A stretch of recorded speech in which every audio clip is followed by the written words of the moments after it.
décideurs en face à des situations de crise qualifiées d'exceptionnelles, d'extraordinaires, d'inhabituelles. Donc ces situations sont des contingences cryogènes.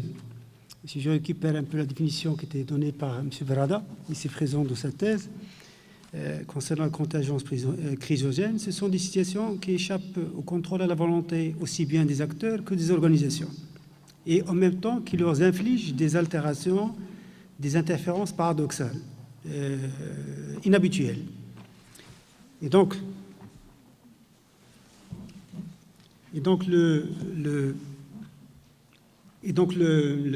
l'objectif, c'est quoi? C'est d'essayer de vous parler du mouton à 5 pattes. Cet homme qui a quelque chose que les autres n'ont pas. Et donc forcément, dans cette situation-là, nous sommes à la recherche d'un profil psychologique type qui est plus approprié, à même de gérer des situations de crise. Et donc forcément, cet état d'esprit qu'on cherche, c'est l'état d'esprit qu'on peut qualifier moi-même et M. Tracy, c'est un consultant en Suisse, c'est un état d'esprit qu'on va qualifier de circonspect, éclairé, réfléchi. Et on va essayer de découvrir on va dévoiler un peu le visage plus tard. Et pour y arriver, je vais poser 3 questions. Le quoi, le pourquoi et le comment. Le quoi, ça me permet de décliner la position qu'on souhaite occuper. Nous nous inscrivons dans un courant de pensée assez spécifique. On va le présenter tout à l'heure. Et puis, le pourquoi, on va ici justifier le choix de l'objet d'étude. Pourquoi est important de mettre l'accent sur l'aspect état d'esprit, comportement humain. C'est important. Et en dernier lieu, c'est là où la dimension outil et instrument est important, c'est définir qu'est-ce qu'on entend par état d'esprit, en même temps de proposer une sorte de cartographie de l'état d'esprit qu'on va décliner un certain nombre de facultés que le décideur doit préalablement avoir. Et donc le quoi, concernant le quoi, notre communication s'inscrit dans le courant de pensée qui s'appelle le courant naturaliste de la prise de décision. Cet courant naturaliste, ces décisions, ce sont des décisions en situation réelle. Certains l'appellent décision opérationnelle, d'autres vont l'appeler décision en situation naturelle. Et donc l'important ici, c'est quoi? C'est la relation, disons, problématique qu'il y a entre le décideur en situation réelle. Donc, il est devant une situation qui se présente à lui. Et donc, forcément, et là, vous avez un certain nombre d'auteurs, Rawls, Leverati et j'en passe. Donc, quelles sont les applications de cette approche? C'est-à-dire, ça veut dire que le décideur ne va plus adopter un comportement optimisateur, au sens économique, gestionnaire, ingénieur, etc. Ce n'est pas un comportement optimisateur, mais plutôt, il va adapter son comportement en fonction du cours des actions, okay? En fonction de la situation qui se présente à lui. Et donc ce retour vers, c'est-à-dire c'est comme si on est en train de réhabiliter le contexte pour mesurer un peu la capacité de décideur à le prendre en charge. Et donc quelles sont les implications? Et donc comme je l'ai dit, il ne s'agit pas d'étudier le processus de décision. Il s'agit d'étudier l'activité de décision en situation réelle. Au moment de l'incendie, au moment de l'attentat, au moment de l'inondation, au moment du séisme, au moment de l'explosion de produits chimiques dans une usine. Et donc essayer de voir un peu comment ce décideur est préparé, si vous voulez, de naviguer pas dans un univers câblé, comme disait Le Moine. L'univers câblé, c'est un univers qui est stable, qui est contrôlé, qui est prévisible. Là, nous serons dans un univers qui n'est pas câblé, un univers non câblé. Okay. Et donc, donc, il s'agit de quoi? Il s'agit d'autant plus que les situations réelles, c'est là où on va prendre en considération la dimension du temps. Le temps qui sépare la réflexion et l'action est très court. On n'a pas le temps, ou le décideur n'a pas le temps, si vous voulez, d'adopter un raisonnement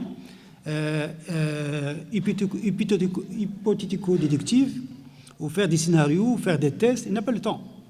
Et donc, ce qui fait la réflexion et l'action interviennent en même temps. Okay. D'où l'importance des facultés psychologiques, des dispositions psychologiques. Okay. Wake appelle ça l'enactment. L'enactment, ça veut dire que l'action et la cognition interviennent en même temps. L'action et la cognition. Et donc, comment dire, le disciple, donc il est tiraillé, il est tiraillé entre deux univers. Un univers qu'il connaît déjà, c'est déjà connu, qui est câblé, maîtrisé. Il y a un nouveau univers qui s'impose à lui, qui n'est plus câblé, qui est nouveau. Et donc, dans cela, le décideur ne peut pas se contenter de gérer une situation de crise en la regardant évoluer. Okay. C'est-à-dire, il est dans une scène, où il est acteur dans la scène, et donc il ne peut pas se contenter de voir les choses évoluer, sinon il va tomber, comme disait le cher Patrick Panzoni, il va tomber dans la surdité, et il devient sourd.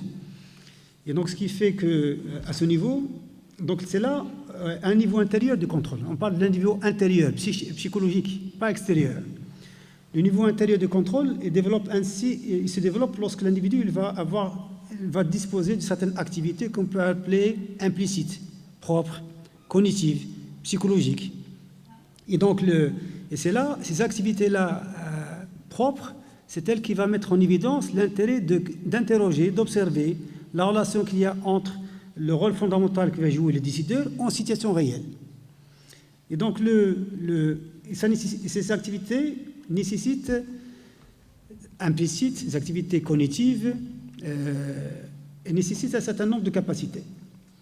Une capacité de recontextualiser ses connaissances. C'est une mise à jour. Okay. Chaque situation est considérée comme une opportunité. Une situation à risque, mais c'est aussi une situation d'opportunité. Comme disait Carl Rogers, le psychanalyste, même l'erreur devient une occasion d'apprentissage. L'erreur, elle est ouverte à l'amélioration. Une autre capacité, une capacité de conscience de la situation selon Hensley. Conscience de la situation, ce n'est pas une conscience en soi, une conscience pour soi. Et lorsque l'individu est ouvert à ces situations-là, il est plus agile, plus ouvert pour qu'il capte des signaux et réagir en même temps. Et donc, c'est comme s'il va développer un processus de construction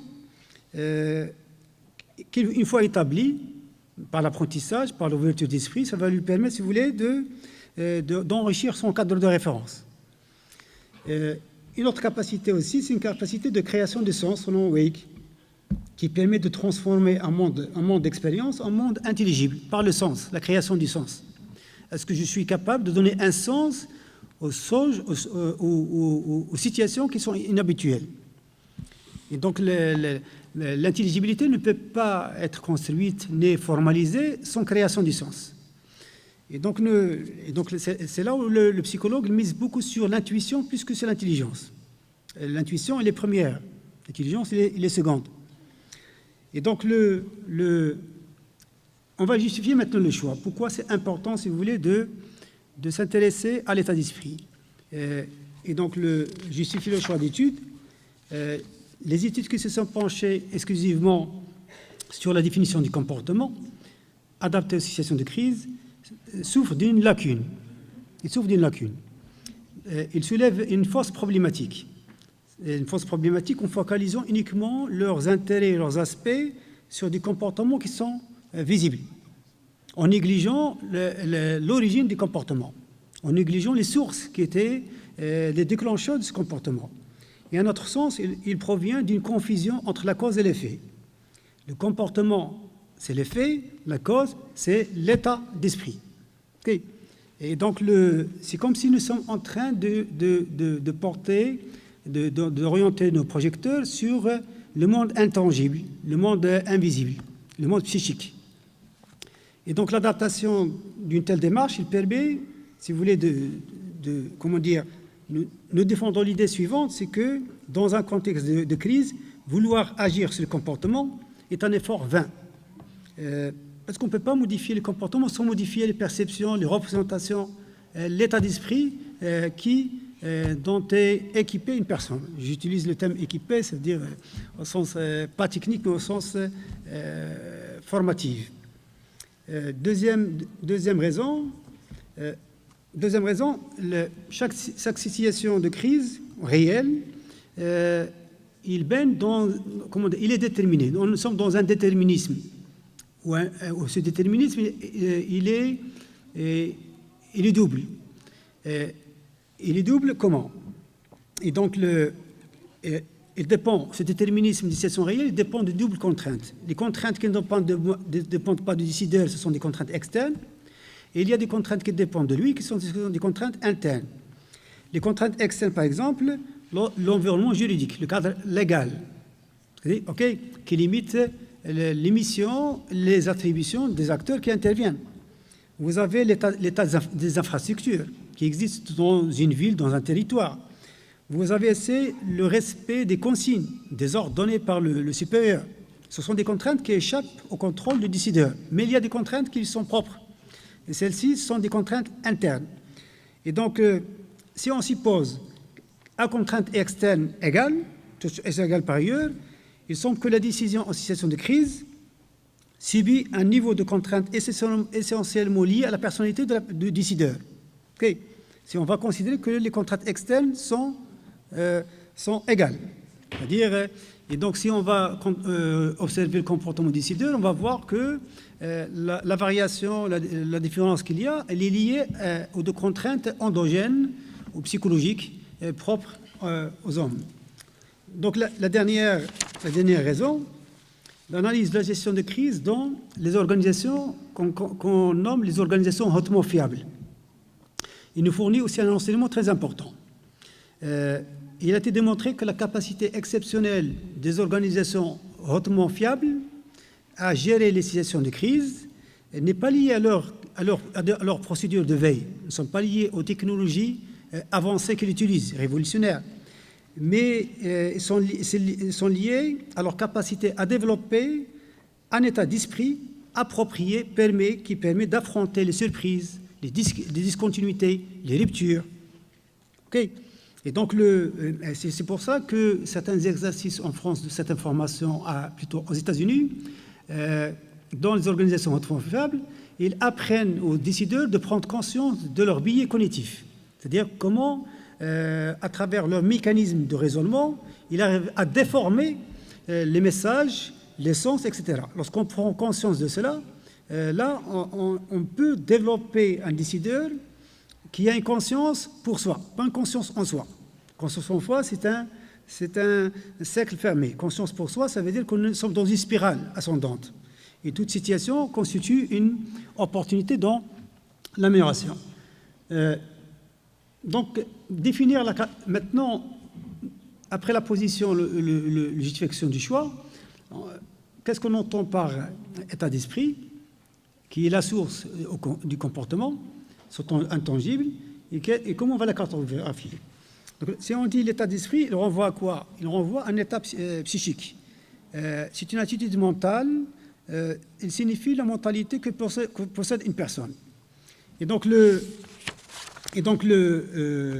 on peut la définir comme la disposition qu'a chacun de nous à l'égard de quelque chose ou de quelqu'un. Donc cette disposition, c'est une disposition psychologique. Cette disposition, on peut la travailler. Donc pour l'image, l'idée qu'on cherche à développer dans cet article, on ne veut pas un décideur qui est trop mou, ni un décideur qui est trop rigide. On veut un décideur qui a assez de la souplesse pour qu'il puisse absorber, encaisser, ajuster, coordonner, etc. Et ça avant qu'il soit des dispositions techniques, ce sont des prédispositions psychologiques.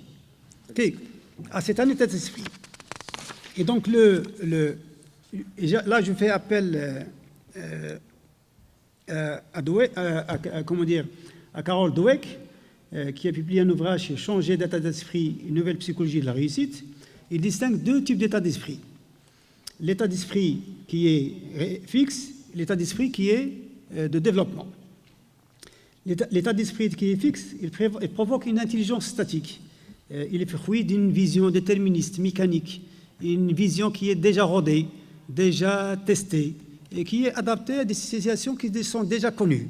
Donc nous sommes dans un fleuve qui est tranquille. Maintenant, lorsque le fleuve commence à bouger, cet état d'esprit fixe n'est plus approprié. Il nous faut un état d'esprit de développement qui nourrit quoi? Qui nourrit une intelligence dynamique. Okay. Il décrit quoi? Une certaine agilité mentale, d'intégrer le changement, de gérer les situations complexes, d'apprendre les erreurs, okay? Et ne pas d'éviter les situations extrêmes. Et donc, je vais faire vite. Quelles sont les facultés? L'idée, c'est quoi dans ce projet-là? C'est de vous dresser le portrait du mouton à 5 pattes. Ce mouton-là qui a quelque chose que les autres n'ont pas. Et donc, c'est un état d'esprit particulier qui existe. Il faut juste savoir identifier, sélectionner, recruter, tester.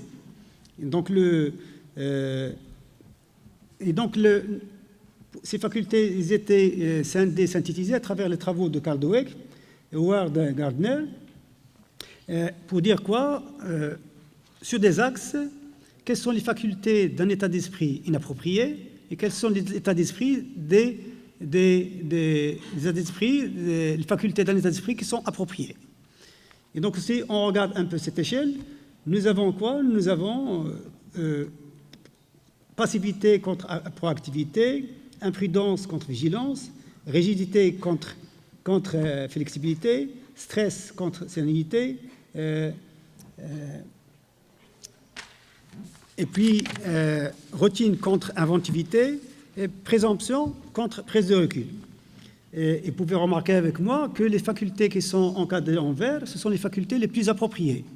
Elles sont plus utiles pour les décideurs pour gérer les situations extrêmes, catastrophiques et inhabituelles.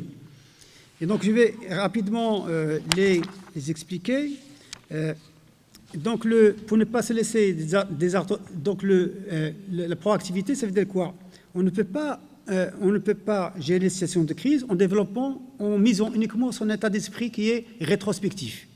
On a besoin d'un état d'esprit qui est prospectif, c'est-à-dire plus ouvert sur les scénarios catastrophes, plus ouvert sur, comme disait, sur le signe noir, comme disait notre cher collègue Panzoni, c'est-à-dire sur l'impossible, il peut être possible. Et donc, c'est là où on va détecter les indices, les signaux. Et donc, la productivité est importante. Deuxième facteur, c'est la vigilance. C'est-à-dire, la vigilance, c'est quoi? C'est le niveau d'attention. Et pourquoi nous n'avons pas perdu l'attention? C'est à cause du confort, c'est à cause de la distraction, c'est à cause de la routine. Et donc, plus les contraintes de vie ou de survie commencent à baisser, plus l'être humain il va perdre la capacité d'attention. Okay. Et donc, c'est pour ça qu'on donne l'exercice, soit dans l'armée, soit dans la police ou dans les sapeurs-pompiers, on essaie un peu d'imaginer des situations où la personne elle est en face de situations inhabituelles, pour qu'elle puisse développer le degré de vigilance. Vous avez la flexibilité mentale, c'est-à-dire capable de s'adapter à l'imprévisible, en adoptant un esprit souple, plus ouvert aux contradictions, plus ouvert aux paradoxes, plus ouvert aux erreurs, et plus ouvert à ce que des acteurs en bas d'échelle puissent proposer. Okay. Imaginez avec moi, vous avez un responsable qui a un esprit qui est rigide, une flexibilité mentale, une rigidité mentale. Okay. Ça va coincer tout le système. Et donc, vous avez la sérénité. La sérénité, c'est quoi? C'est, pour la sérénité, c'est le sang-froid, le calme. Et même le stress, ça ne sera pas un stress inhibiteur, mais un stress qui est mobilisateur. Okay. Qui excite le jugement, qui excite la curiosité,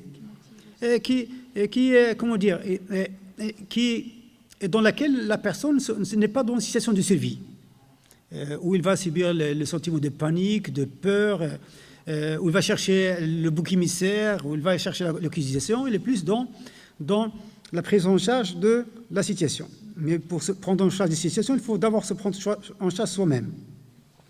L'inventivité, et c'était discuté hier, lors de notre rencontre hier, c'est le courage, si vous voulez, de prendre des risques. Le courage de prendre des risques, c'est-à-dire de proposer. Et donc, avoir un état d'esprit de dérangeur des esprits. C'est-à-dire être capable de proposer des solutions inhabituelles qui peuvent déranger un peu le jeu des acteurs ou les représentations des acteurs, etc. Et la prise de recul qui est capable de ne pas négliger un fait. Je prends du recul pour ne pas prendre de fait.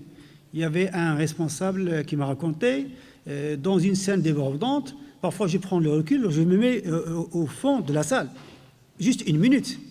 Et là, je commence à récupérer certains repères qui me permettent de calmer mon équipe. Et donc la prise de recul, ça permet de canaliser les énergies et ne pas laisser le débordement. Et donc l'état d'esprit adapté aux contingences schizogènes est une combinaison de quoi? D'une agilité intellectuelle, mentale, d'une prédisposition psychologique et d'une capacité d'adaptation. Ce sont trois propriétés importantes. Et donc qui suis-je? Donc là, je vais vous dévoiler le masque du décideur. Donc c'est un décideur. Qui est ce décideur avec un état d'esprit approprié? Et celui qui sait qu'il ne sait pas. Il est dans la modestie, mais il aussi éprouve le besoin d'évoluer. Rien. Pour lui, le mieux est l'ennemi du bien. Le mieux est l'ennemi du bien. Et donc il sait qu'il ne sait pas. Okay. Et il s'accepte. Il n'est pas dans le complexe d'infériorité ni de supériorité. Il est dans l'ouverture. Mais aussi, c'est cette énergie interne de prise en charge de soi-même qui va l'activer, qui va le pousser, si vous voulez, à chercher, à savoir ce qu'il ne sait pas. Il a un niveau de tolérance très élevé. Tolérance vis-à-vis des situations inhabituelles. À l'ambiguïté très élevée, soutenu par sa vision, une vision qui est tournée vers le long terme. Il n'est pas calé dans des possibilités particulières, il ouvre tous les horizons, toutes les possibilités sont permises, et elle va les analyser une après l'autre. Et donc, ce qui fait que, tout à l'heure, peut-être dans la discussion, à travers certains tests psychologiques, on peut discuter quel est le profil psychologique de ce décideur qui dispose d'un état d'esprit approprié aux contingences schizogènes. Merci, Monsieur le Président.